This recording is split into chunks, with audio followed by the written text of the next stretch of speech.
Hello everyone, my name's Winetta. I'm a learning concept artist and illustrator, and today we're going to be talking about why you should be abandoning line weight. Are you struggling with line art and you want some magical remedy that will help you? Well, what you gotta do is throw all of that knowledge about line weight away and listen to me and only me, okay?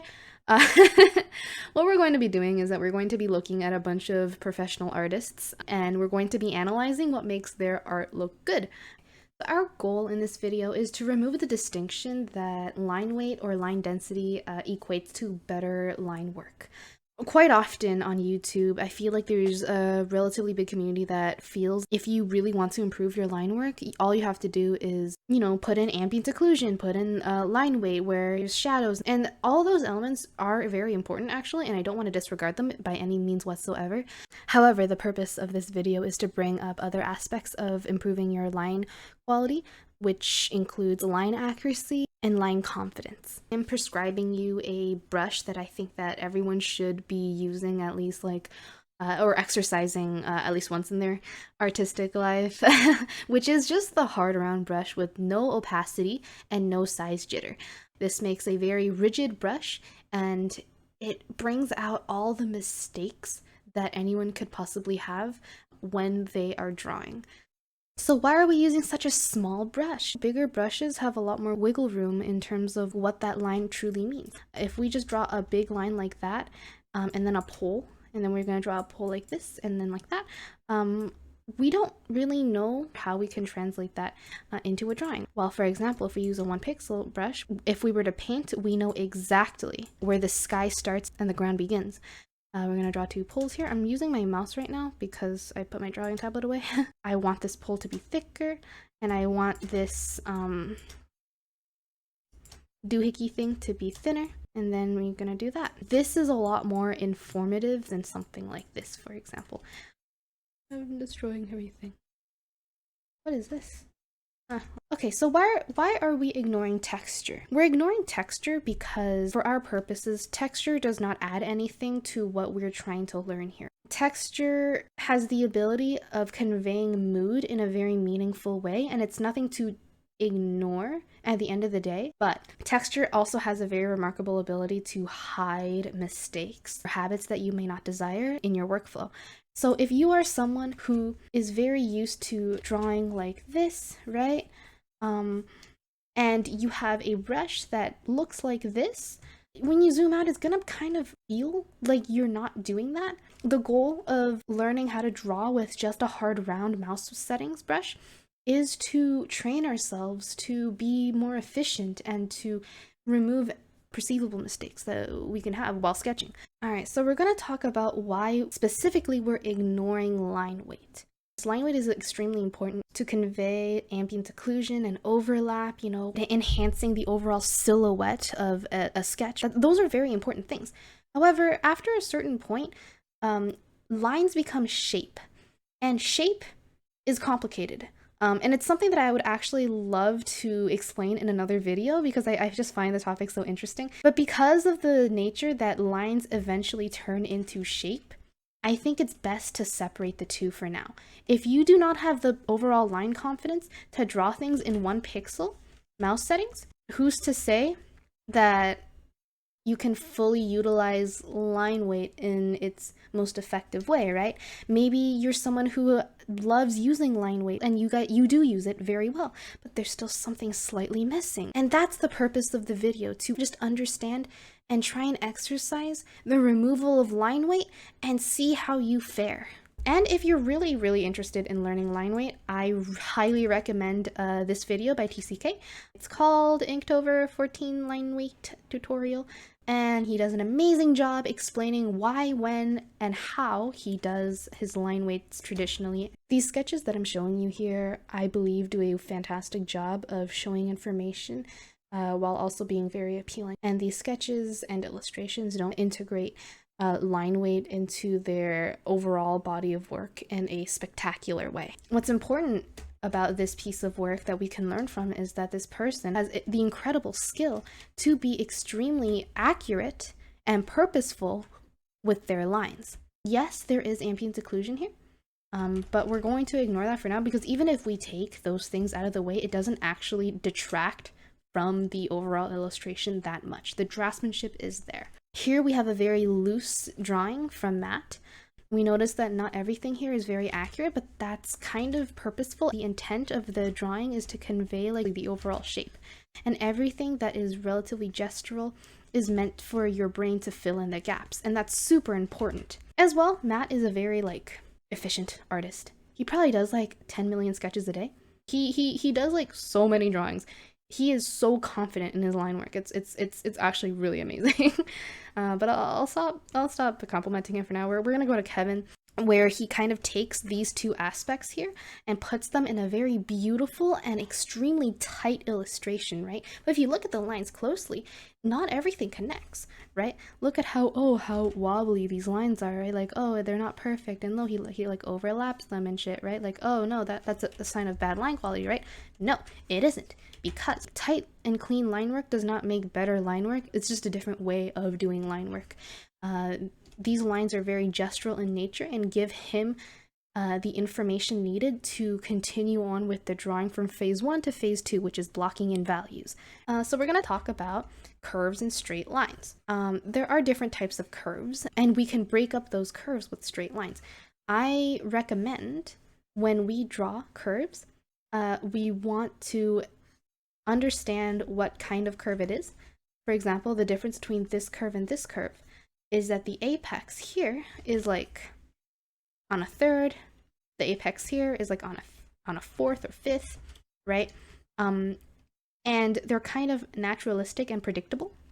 If we were to continue the curve, it can be like that, but for this one, it kind of feels like it's going to loop over like that. That kind of coincides with flow and other stuff, but let's not overcomplicate it too much. So in Sanguine's piece, for example, let's try and find some distinctive curves that we can kind of categorize for ourselves. So we have what I like to call a common curve. A common curve is a highly predictable curve that has an apex that is overall symmetrical. Like if you were to fold this curve over, it would basically be the same. And we see a lot of these common curves here, here, here, go like that, here, basically, except not really, here.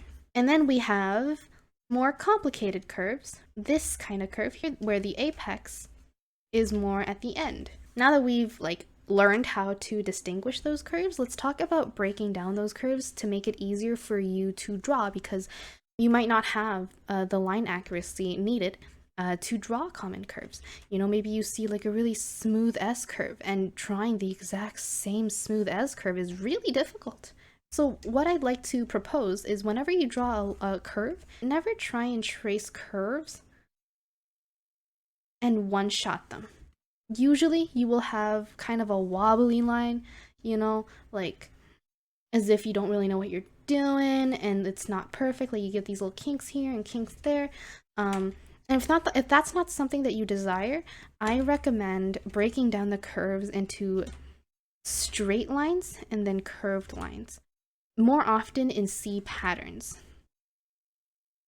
This. You never really want to do like an S curve immediately unless you're more experienced. Try and break down an S curve into 2 C curves. So fast versus slow lines, that's pretty self-explanatory. This coincides with how fast your arms and hands move, right? Where when this person here, I mean Sanguine, he's doing some cross contouring, and so we can be relatively fast here with how we cross contour, right? We're being careful, but we're also not too slow. These curves here, they're a lot more complicated though. And the more complicated the line, the slower we need to be to kind of emphasize each curve. And it's okay for these slower lines to be a little bit wobbly, because that's the intent of these lines, right? We intend them to be a little bit more wobbly because it's texture, and texture is not usually pristine and perfect. Texture is meant to be a little bit noisy, or at least in this instance, texture is noisy. But with faster lines tend to be smoother. They're harder to control, yes, but they also tend to just have less kinks in them, right? That's a fast line versus something like this, right? It's It's a slow line, and this has like quite a few kinks and stuff. That's okay if I'm trying to show texture. While this one, very smooth, like milk or something. It's also down to taste. And line accuracy kind of coincides with all these. How accurately can you draw a straight line from point A to point B? Don't worry about that. I'm a master. That is just my off day. You know what I mean? You want to hit like the apex of this curve and then go down. Why are straight lines harder for me today than curved lines? I don't know. Okay, so we covered mechanical stuff. Let's go to design. I'm not going to talk about big, medium, small because time. But there are plenty of resources on YouTube that talk about big, medium, small, probably better than I do. So we're going to talk about connecting lines or when to overlap lines. So as you can see here, very clean drawing, very clean, very clean. But look at this. Look at these little doohickeys. Look at how that line kind of, it does this. Oh, it does this. You know, if you zoom in all the way, enhance, 10,000. And I'm here to tell you that these imperfections aren't necessarily bad. It depends on the intent. It also depends on like the scenarios. For example, if I were to draw this area here, which I'm going to replicate. So we have that and then this. And then I'm going to overlap, like I'm going to intentionally overlap a little. Yeah, let's just overlap like that a little bit. And then this. And then we're going to overlap again like this, right? Personally, I feel an overlap like that is okay because it kind of signifies accidentally ambient occlusion. However, I would say an accident like this is kind of less desirable because it's clear that this piece of skirt thingy is on top of the shirt. However, a line going like this does not emphasize overlap as well as a line going like that. Right, where one thing is clearly on top of the shirt.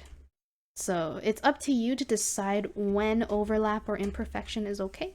But generally speaking, draw, then analyze. Don't analyze while drawing. Just make sure you're able to finish your artwork. Don't be a perfectionist because it's rarely worth it.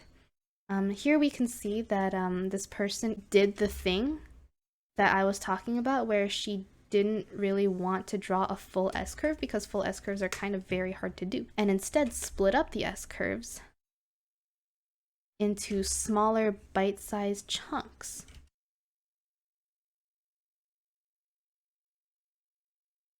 It's kind of indistinguishable, right? In mine, more distinguishable, but hey, I'm learning too. Okay, so curves versus straight lines. This is very understandable in Sanguine art here, where here is like a very straight line, but then the shoulder here, we got 1, 2, 3, right? It's basically just contrast where this is very much more complicated than the bottom line here, and that gives a really nice sense of appeal. Another example here, straight line, and then bink, bonk, very nice.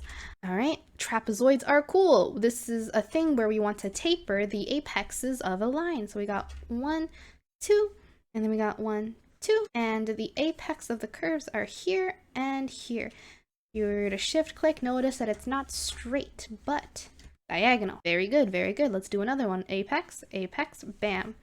The only apex that is a straight line is this one. But I don't necessarily think that's a bad thing. I think that looks pretty nice too because not everything is straight, right? It's mainly just these two. Oh, I didn't explain the trapezoid thing. Yeah, I see them as trapezoids like that. That's all. Like I just look at them as if they're trapezoids. But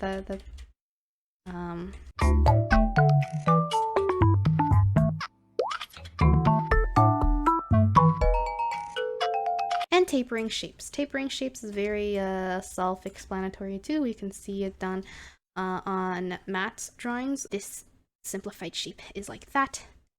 This simplified shape is like that. And they're all tapering just a little bit. You can really see it on Sanguines, right? Where these forearms are chunky, huge. And then the wrist is a little bit tiny.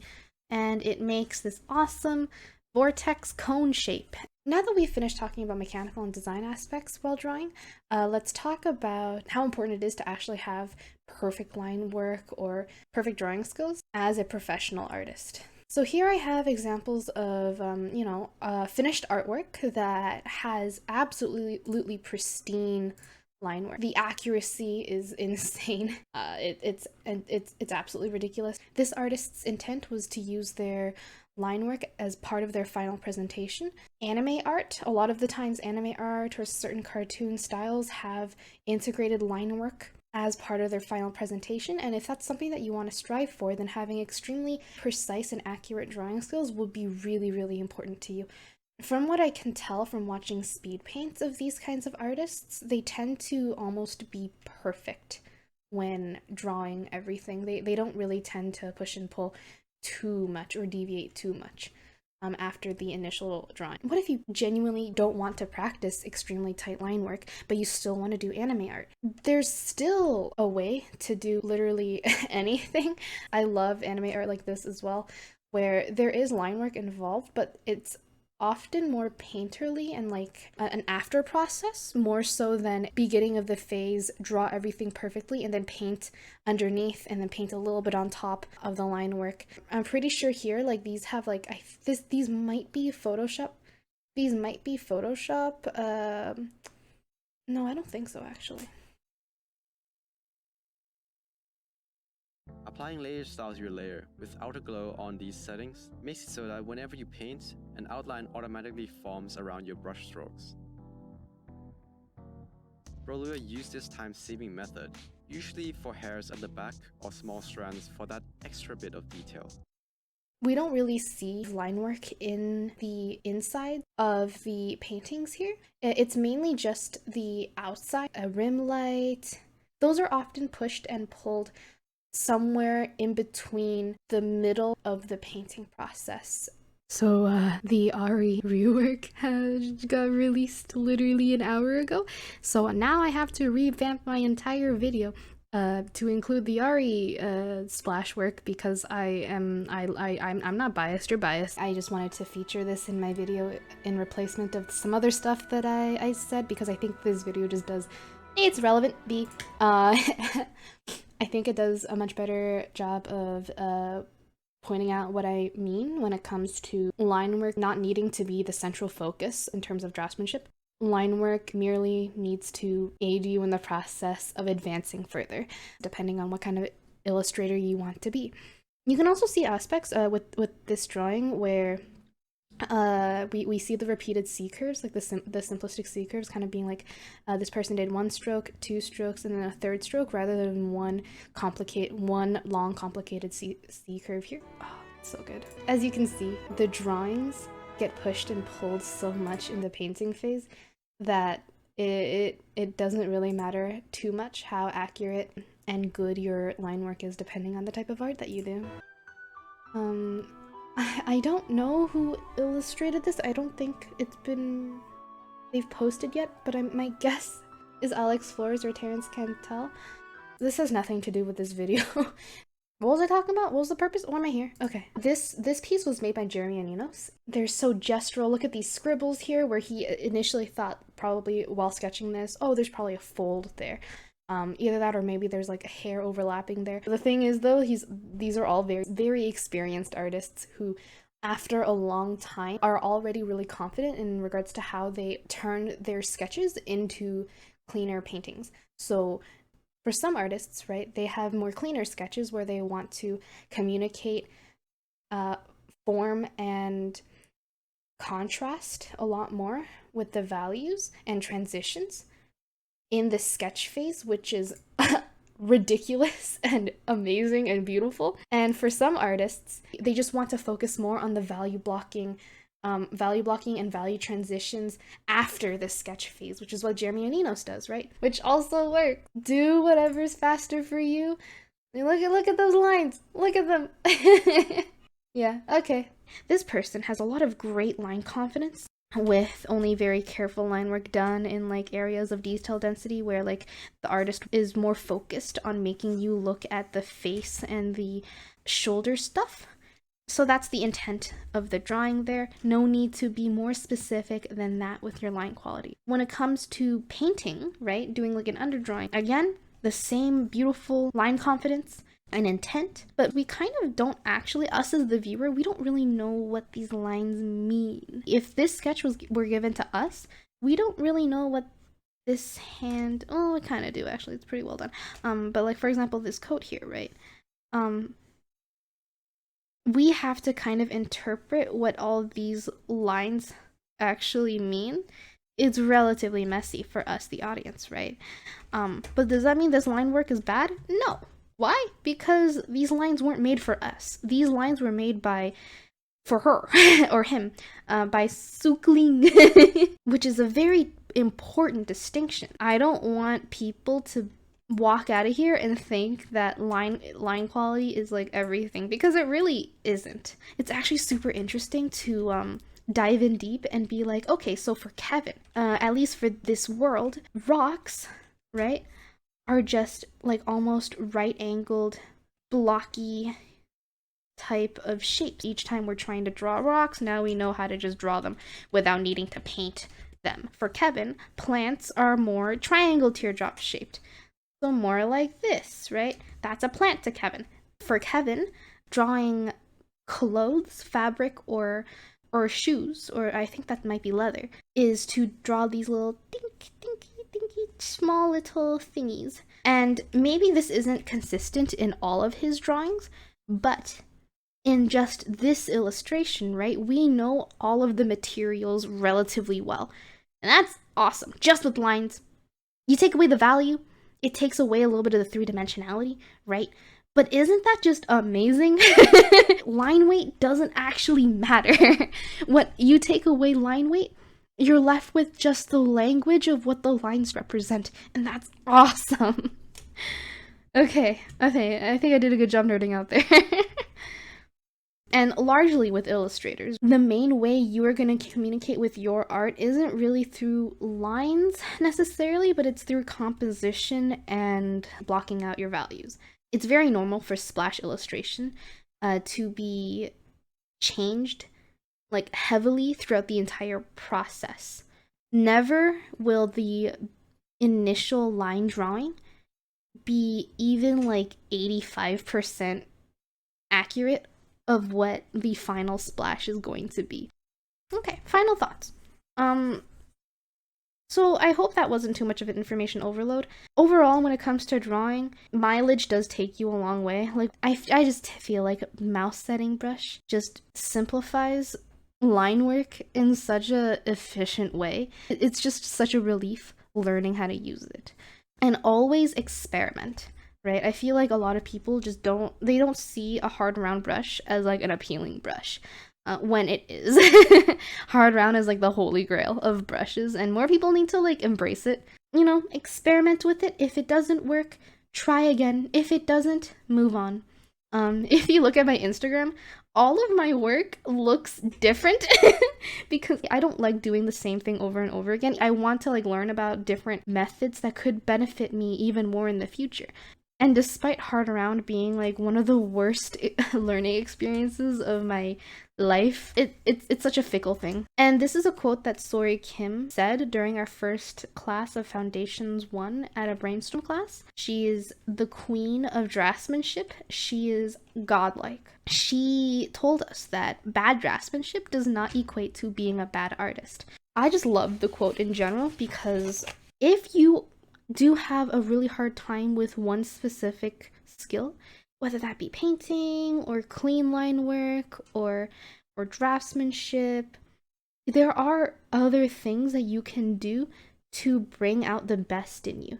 Drawing and good line work is just one tool out of the many tools that you have at your disposal. I think that's going to be the end of my recording. I have recorded for an hour and 2 minutes. How am I gonna fit this into a 15-minute video? Anyways, thank you so much for watching till the end. Like this video, comment if you agree or disagree. If you think I suck, tell me. Please, yell at me or something. Alright, goodbye everyone.